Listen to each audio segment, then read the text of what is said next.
नमस्कार, मी प्रियांका पाटील। आपण पाहत आहात राष्ट्रीय लोकराज्य न्यूज, निर्भीड बातम्यांचे व्यासपीठ। आज आपण दिवसभरामध्ये घडणाऱ्या घडामोडींवर नजर टाकूया।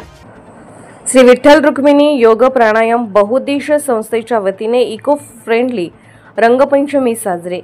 पंढरपूर येथील नामांकित असणारी श्री विठ्ठल रुक्मिणी योग प्राणायाम बहुउद्देशीय सामाजिक संस्था यांच्या वतीने श्री विठ्ठल रुक्मिणी योग भवन येथे रंगपंचमी उत्साहपूर्ण वातावरणात रंगोत्सव साजरा करण्यात आला।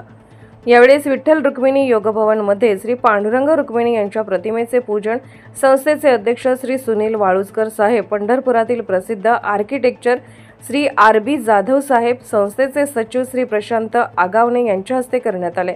त्यानंतर लगेच योगा संस्थेचे सभासद मधील सर्व कुटुंबातील लहान मोठ्या सदस्यांनी एकत्र येऊन योग भवन शेजारी असणाऱ्या रिकाम्या मैदानात संगीताच्या तालावर मनसोक्त इको फ्रेंडली रंगाची उधळण करत श्री विठ्ठल रुक्मिणी योग प्राणायाम बहुउद्देशीय संस्थेचे सभासद आपल्या संपूर्ण कुटुंबासह सर्वांनी आनंदाने उत्साहित रंगपंचमी साजरी करण्यात आली। त्यानंतर संस्थेच्या वतीने सर्वांना अल्पोपहार देण्यात आला।